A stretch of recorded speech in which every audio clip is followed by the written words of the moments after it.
it's actually good to resist doing something in meditation. So that's not a resistance to overcome. We are so indoctrinated to feel like we always have to be doing, producing, as though this moment itself were somehow lacking. And it's up to me to do something to improve this moment, to fix this moment.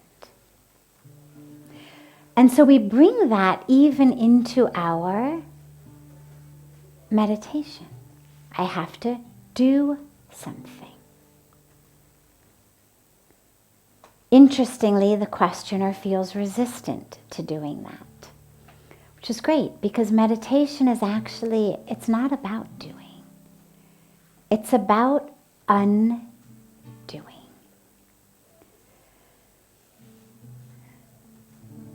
That which we do in meditation is just a technique. It's just a tool.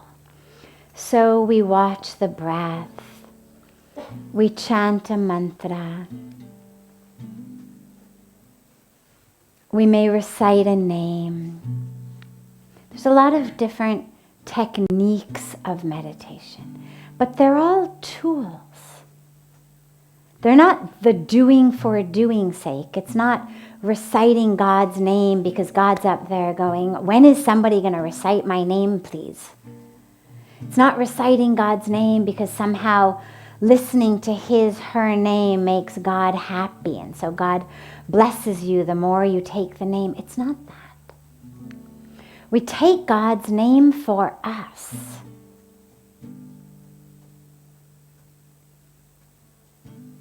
So the doing that we do in meditation is actually a tool to get us beyond this very limited way of thinking, this very limited way of being. We spend our time stuck in our minds. The mind's not bad. The mind's not our enemy. The mind is a wonderful tool. The problem is that we're at the mercy of it. If I sat here in front of you, and as I was talking to you, I started flailing my arms all over the place like this. And I said, oh, don't worry about that. They're just my silly arms. Yeah, they do that sometimes. You'd think, there's something really, really wrong with this lady. And then if I started bouncing up and down on my legs, and I said, oh, don't worry. Yeah, they're just my silly legs. They do that sometimes. You'd think, really, there's something wrong with her. But interestingly, even though we understand so intuitively that our arms and our legs should be under our control, even we understand that our tongues should be under our control. We say something that we regret, we say, that wasn't me. So we understand that I should have the control. But my mind, this extraordinary, exquisite organ, limb, muscle, amazing creation thing, whatever we call it, that actually is the steering wheel for our life, that is that determining where we go, what we do, who we are, how we are. We just let it run all over the place. Oh yeah, that's just my silly mind. Can't control it. And so meditation pulls us out of that. Because the issue with the mind is, it can only function in separation. It can think about. As long as it can hold something at an arm's length and think about it. A math problem, a checkbook, my annoying neighbor, whether the colors in my living room match, whatever it may be. If I'm using my mind, I have to be able to hold what I'm thinking about at an arm's distance. I'm thinking about it. I'm judging it. I'm understanding it. I'm comparing it. I'm making lists of pros and cons. I'm deciding.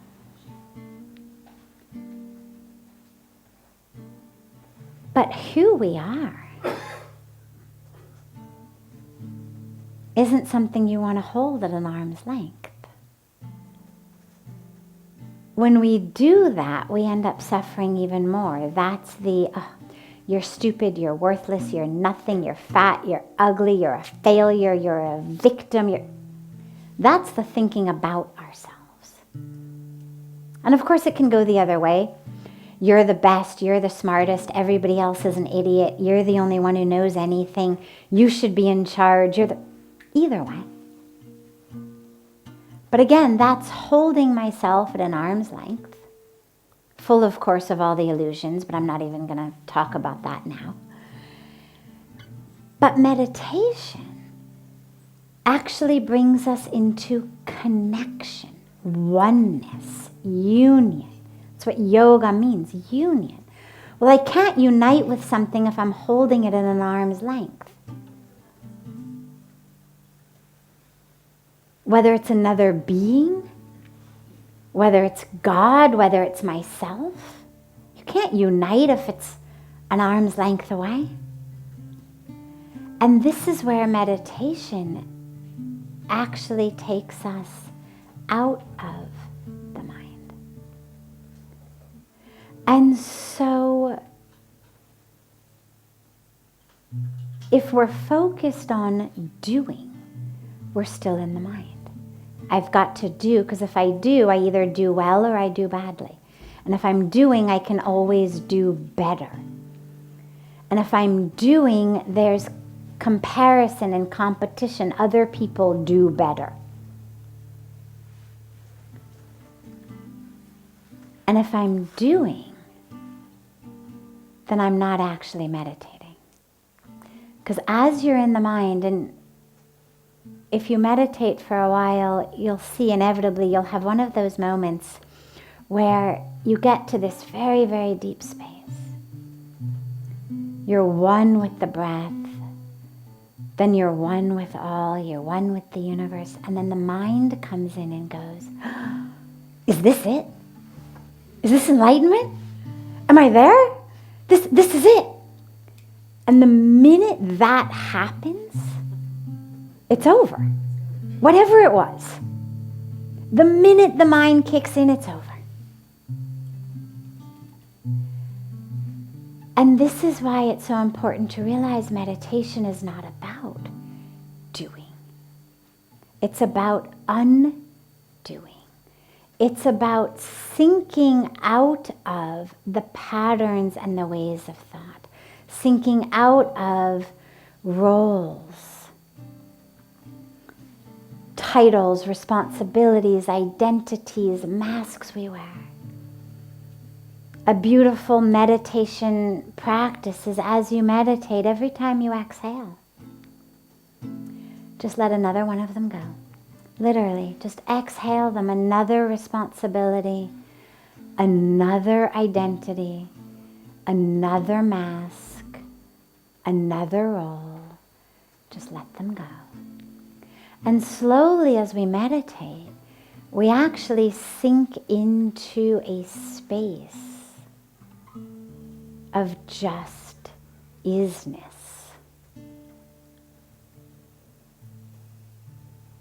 Or amness. It's not even so much I am, but just amness or isness.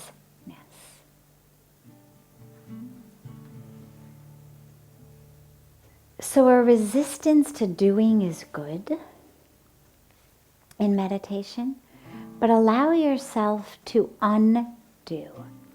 So rather than focusing on what you're going to do in meditation and then resisting that, as you sit to meditate, allow the different things that you do the rest of the time to just appear. Don't try to think about them. I guarantee you thoughts will come. And if they don't, you're very blessed.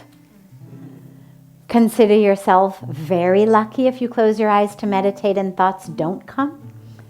So just enjoy it. But they'll come. And the thoughts that will come are the thoughts directly related to that false identity, to those roles, to those masks. And then just let them go. Breathe them out. Think about meditation as a warm bath for your soul. Now I say that very specifically because when you come home at the end of a day of work, and you're tired and you're stressed and the body's aching and you decide, I'm going to take a hot bath. What do? What must you do before you get in a hot bath in order for it to be relaxing? Take your clothes off. Yes, exactly. You got to get naked. You could have the most beautiful bathtub, the most wonderful aromatherapy scents and salts from the Dead Sea. And you could have everything. But if you get into that bathtub in your suit and tie and your shoes and your hat, is the body going to go, or no? Right? Anybody think there's even a possibility of in a bathtub in your pants and your shoes or your shirt or your dress? Of course not. So in the same way, when we go to meditate, think about it literally as you are lowering yourself. Sometimes when I lead a meditation, we focus on the Swadisthana Chakra, which is this energy center, right? Just a few inches right below the belly button. We focus on sinking down into it. And so when you meditate, literally visualize rather, lowering yourself into this infinite, borderless, boundaryless,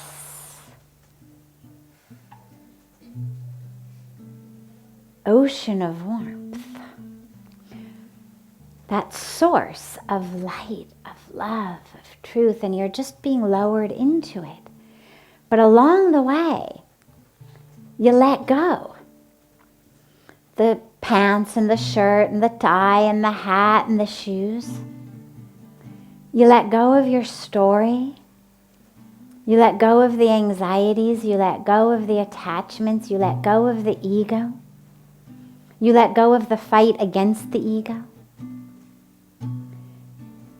You let it all go so that you can literally just merge and melt into that spacious source. So it's an undoing in meditation rather than a doing.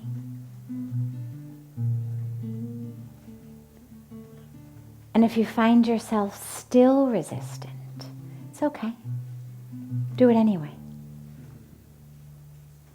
Sometimes the false self, the ego, the identity, the story, all of that, it holds a very tight grip on us. We've dedicated our lives to it. We've built our lives around our story.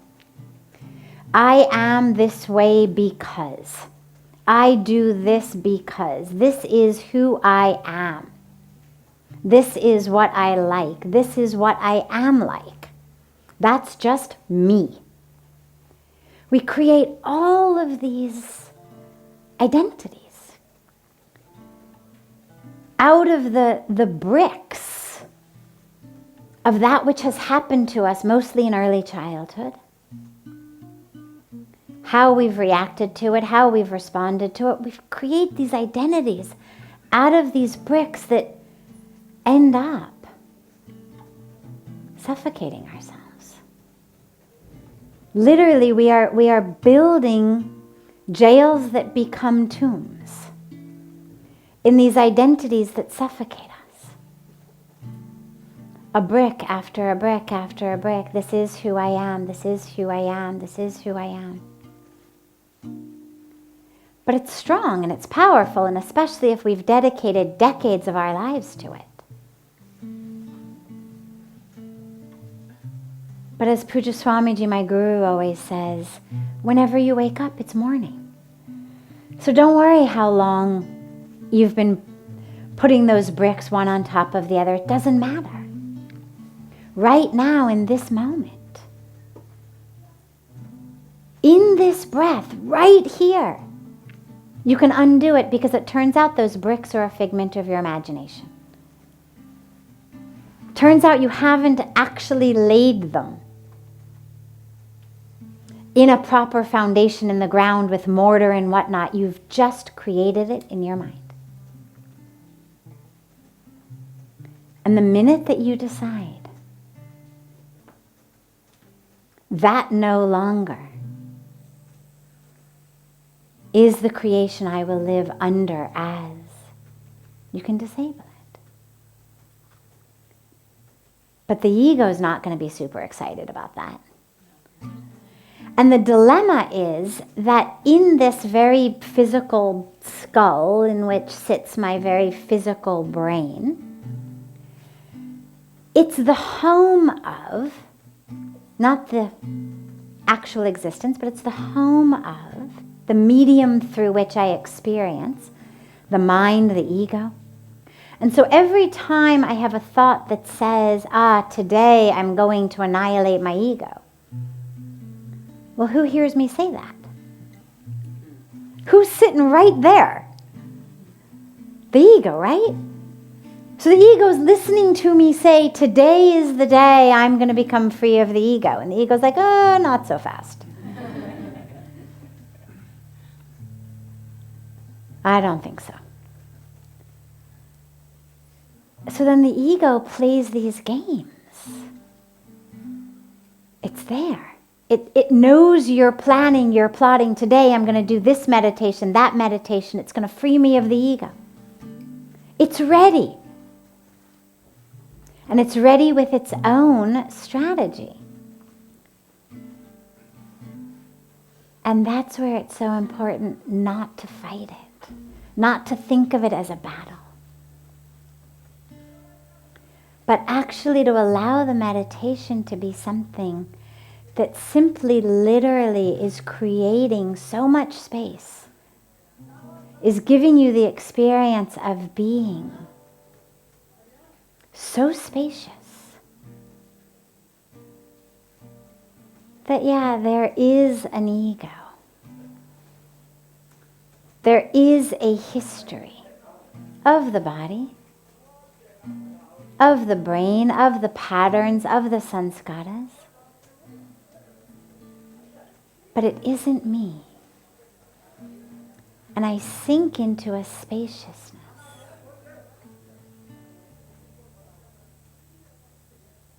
Of truth.